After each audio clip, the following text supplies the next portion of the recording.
c'est le même modèle de calcul, c'est-à-dire on prend 1000 personnes, hommes comme femmes confondus, et on les étudie au cours d'une année civile et on va constater combien de personnes vont mourir au cours de cette année, au cours de l'année choisie pour étudier. Donc, c'est le nombre de décès en une année dans une population, évidemment, de 1000 personnes. Donc, le taux de mortalité s'exprime en pour 1000, comme le taux de natalité. Et au Burkina Faso, le recensement de 2019 a permis d'avoir, ou bien de savoir que le taux de mortalité au Burkina Faso tourne autour de 9 pour 1000. Donc, c'est quand même élevé comparativement à celui d'autres pays, notamment les pays les plus développés et autour de nous. On constate que le taux de mortalité au Burkina Faso figure parmi les plus élevés. Et pourquoi? L'une des raisons, c'est la pauvreté. Il y a bien évidemment aussi les mauvaises conditions sanitaires et d'hygiène. Donc ce sont ces raisons-là qui font que le taux de mortalité au Burkina Faso figure parmi les plus élevés. Donc on retient que le taux de mortalité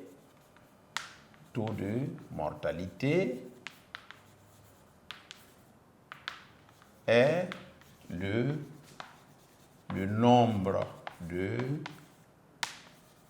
décès en une année pour une population de 1000 personnes. Là aussi, il faut retenir ces notions-là. Population de 1000 personnes, nombre de décès et la durée. D'accord? Il était, c'est depuis 2019, il est de 9 pour 1000. Il est élevé. Il est élevé aussi, figure parmi les plus élevés. Pourquoi? À cause de la pauvreté, d'accord, les mauvaises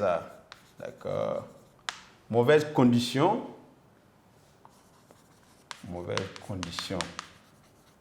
sanitaires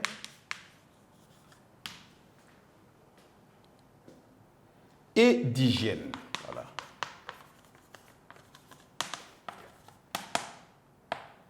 Mauvaises conditions sanitaires et d'hygiène. Donc voici quelques raisons qui justifient le taux élevé de la mortalité au Burkina Faso.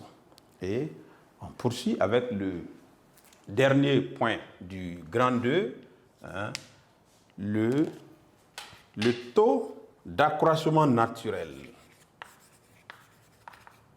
Le taux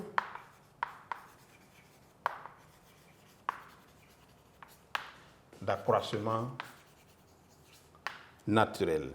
Alors ici, c'est tout à fait simple. Le taux d'accroissement naturel, c'est la différence entre le taux de natalité et celui de mortalité, pour savoir si il est positif ou bien il est négatif. Contrairement aux deux, lui, généralement, il s'exprime en pourcentage, d'accord? Donc, il faut retenir que le taux d'accroissement naturel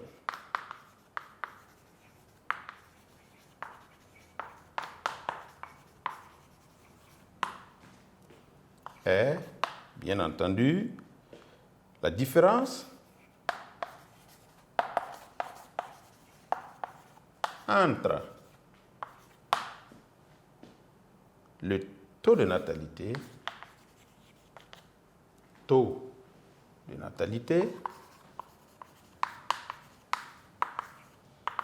et celui de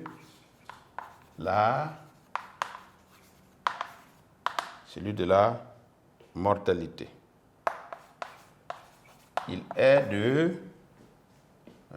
en gros, 3,1%, ce qui est quand même élevé.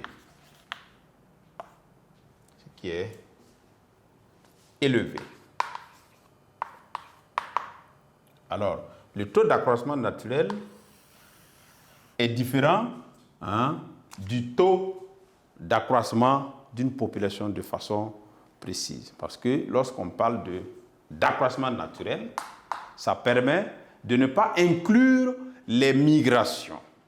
Donc, mais le taux d'accroissement d'une population, il faut inclure les migrations. Il faut faire la différence entre la natalité et la mortalité et aussi le solde migratoire pour permettre de savoir entre les entrées et les sorties, est-ce que la population a augmenté ou bien elle a baissé. C'est différent du taux d'accroissement tout court. Et cela nous conduit à voir évidemment le grand 3. Donc les mouvements naturels, ce sont ces trois notions-là. Mouvement naturel de la population, le groupe, le taux de natalité, le taux de mortalité et celui d'accroissement naturel. Mais il y a d'autres mouvements qu'on appelle des mouvements migratoires, d'accord? Mouvements de la population. Donc on va voir ce grand 3-là, les mouvements migratoires. Les mouvements migratoires. Donc, nous allons d'abord prendre quelques définitions, ok?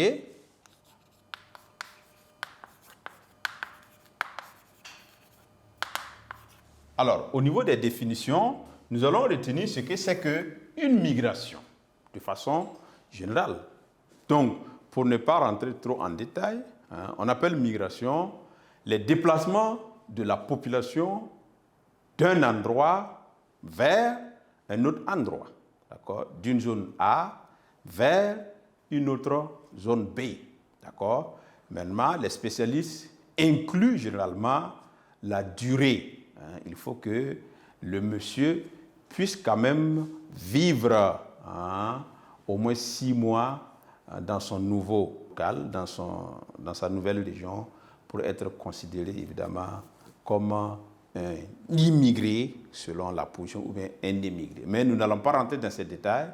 Vous retenez seulement que la migration, c'est l'ensemble des déplacements de population d'un endroit vers un autre endroit. Et parmi ces migrations-là, nous avons défini des types de migrations. Nous avons les migrations internes, qui sont les mouvements de population à l'intérieur du Burkina Faso, c'est-à-dire d'une région vers une autre région. On peut quitter la région du centre vers la région du centre-sud, ou bien on peut quitter la région du Sahel vers la région du centre. Nous appelons cela des migrations internes ou bien intérieures, ça peut se dire. Et l'autre volet, ce sont les migrations externes ou bien extérieures ou encore des migrations internationales qui sont les déplacements de population qui traversent maintenant les frontières. C'est-à-dire quand vous quittez le Burkina Faso, vous traversez les frontières, on appelle cela migration externe, extérieure ou internationale. Vous pouvez aller en Côte d'Ivoire. C'est d'ailleurs l'un des pays qui reçoit beaucoup de Burkinabés. Vous pouvez aller au Ghana, vous pouvez aller au Gabon, vous pouvez aller en France, aux États-Unis, ainsi de suite. Donc, c'est l'ensemble de ces définitions que nous allons regrouper ici, d'accord? Migration de façon générale, migration interne, migration externe. Et parmi les migrations internes, il y a une migration qui revient régulièrement ou qui est un phénomène assez représentatif, c'est l'exode rural. L'exode rural qui est le déplacement des jeunes des campagnes du Burkina Faso vers les villes. Donc, quand vous prenez le nombre d'habitants dans les villes, c'est assez grand. Et c'est dû en partie à l'exode rural. Les gens quittent la campagne pour venir en ville pour différentes raisons. Ils sont venus pour différentes raisons économiques, des raisons sociales, ainsi de suite, des raisons d'études, ainsi de suite. Donc, et nous allons mettre un peu ces définitions-là dans ce point.